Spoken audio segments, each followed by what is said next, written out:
I never thought the day would come when I'd feel completely invisible. But there I was, standing alone in the middle of a small chapel in Cleveland, Ohio, wearing a black dress I had chosen carefully, clutching a worn handkerchief in my trembling hands. My name is Margaret Maggie Lawson, and I am 70 years old. I have spent most of my life raising children, loving them, and giving everything I had. And yet, at this moment, I felt like a stranger in my own family. 50 years ago, I was only 20 when my husband, Robert Lawson, passed away unexpectedly. We had 2 young children, Emma, who was 4, and James, who was 2. The grief at that time was raw, painful, and relentless. But I had no choice but to keep moving. I had to provide, protect, and nurture my small family. The town of Cleveland was small and close-knit. People who had known Robert came by, offered condolences, brought casseroles, and held my children while I cried. That support gave me the strength to survive those first painful years.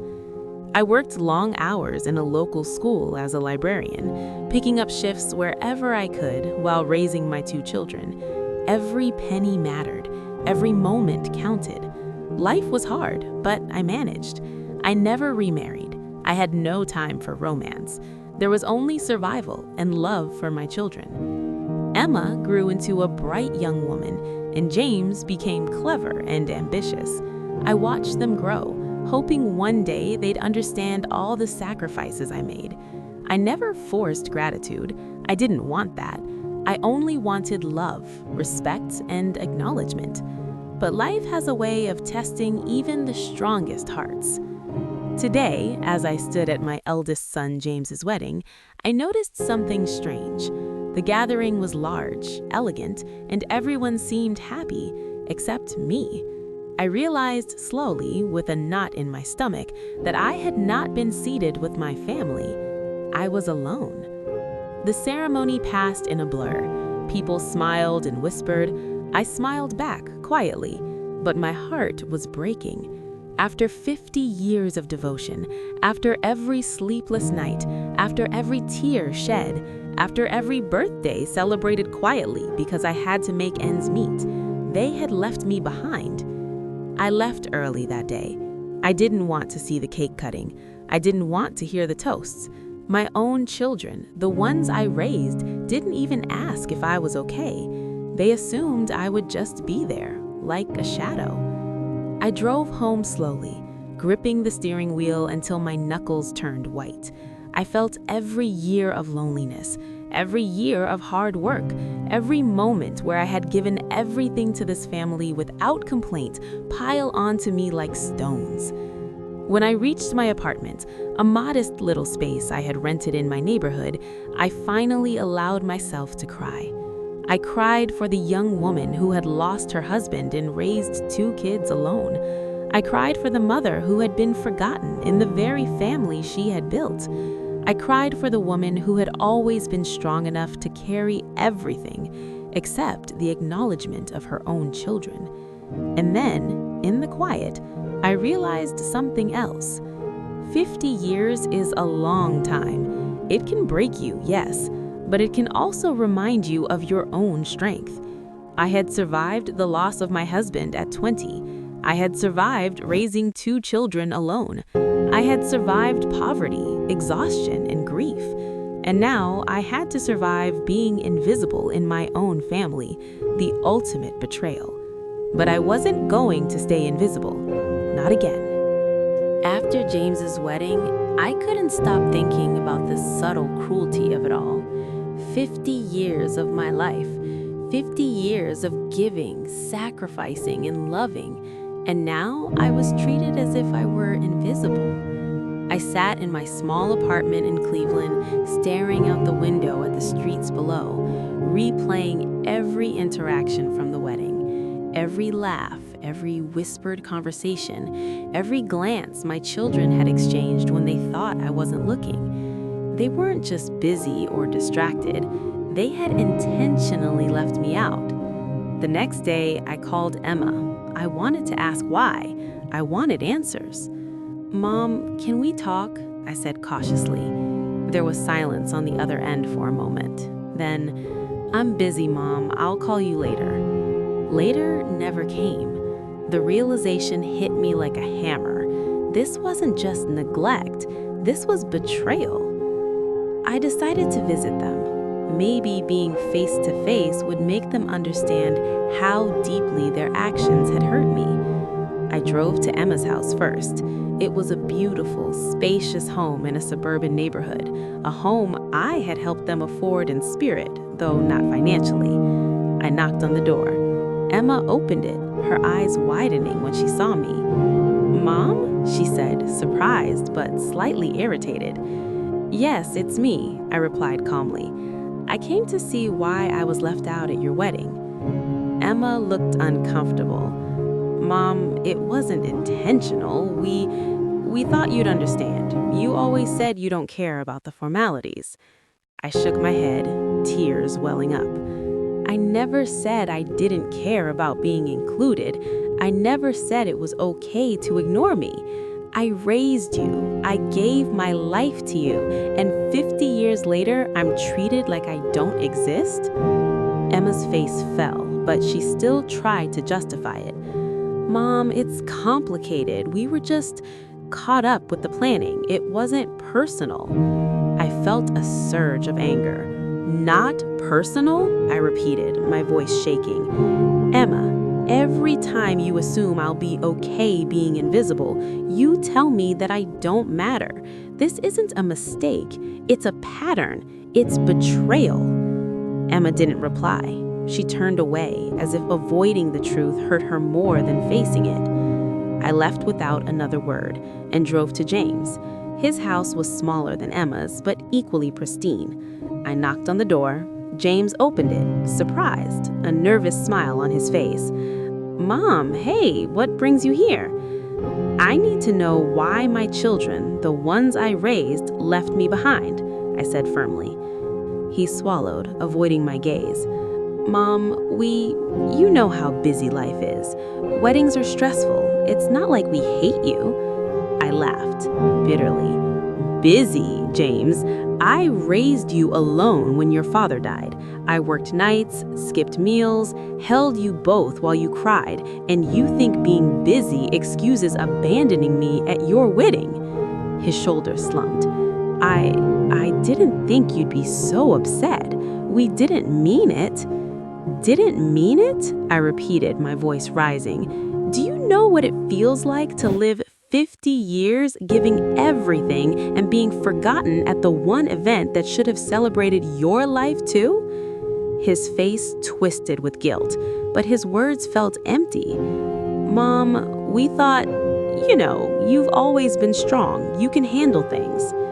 There it was again, the justification, the excuse, the same one I heard 50 years ago when people assumed I would survive anything because I was strong. I realized something crushing. Their actions weren't accidental.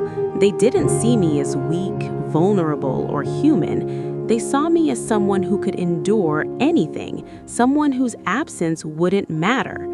And in that moment, a decision formed in my heart. I wouldn't beg for acknowledgement. I wouldn't demand attention. I wouldn't wait for them to realize their mistake. I survived death. I survived poverty. I survived loneliness. I would survive betrayal.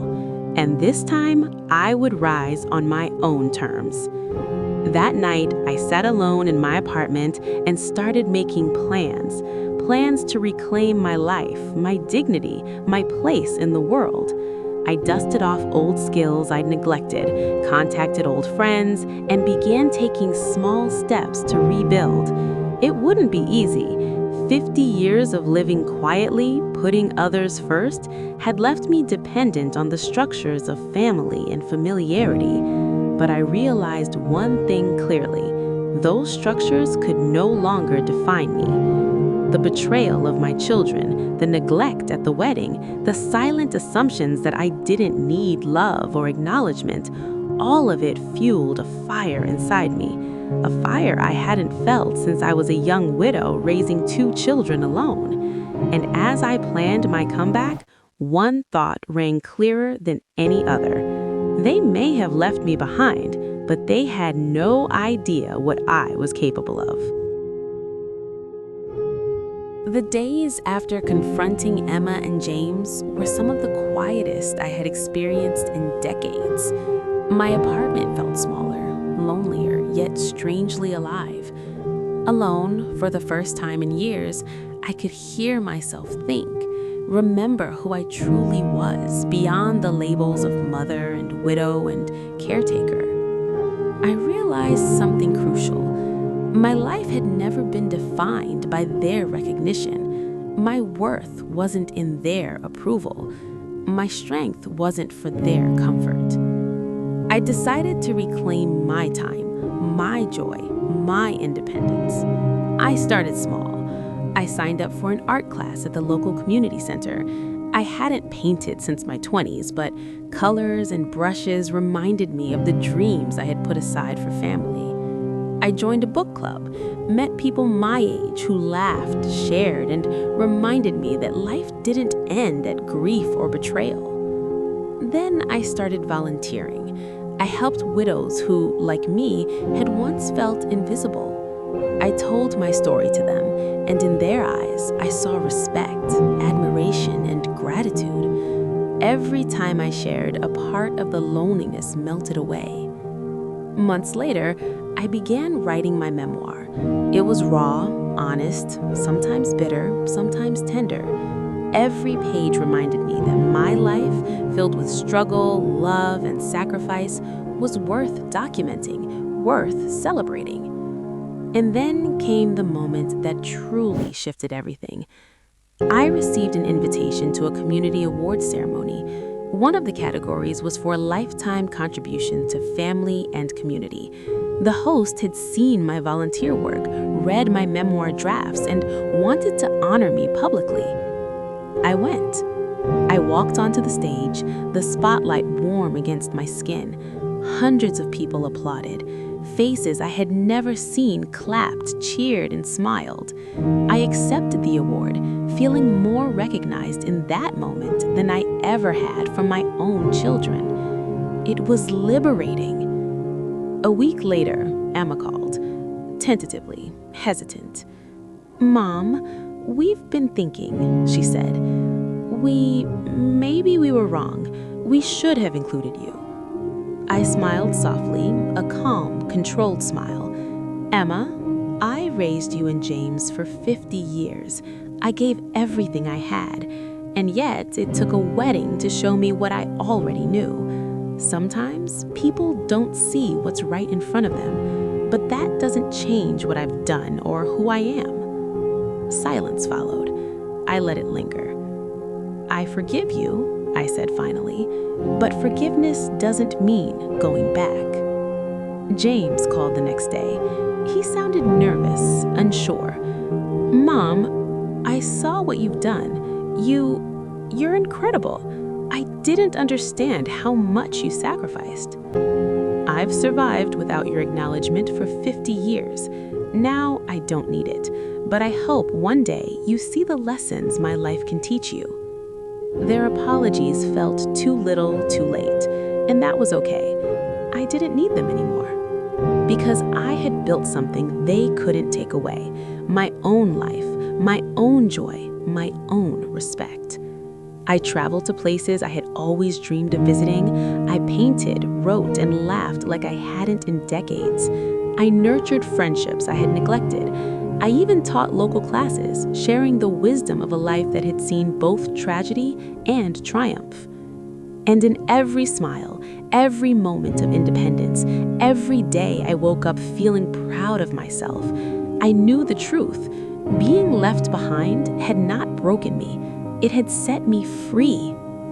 One evening, I sat on my balcony overlooking Cleveland, sipping tea and watching the sun dip below the horizon. I thought about Robert, about Emma, about James, about all the sacrifices, all the losses, all the loneliness. I thought about how life had tried to erase me, hide me in shadows, and remind me that my existence was secondary. And I realized something profound.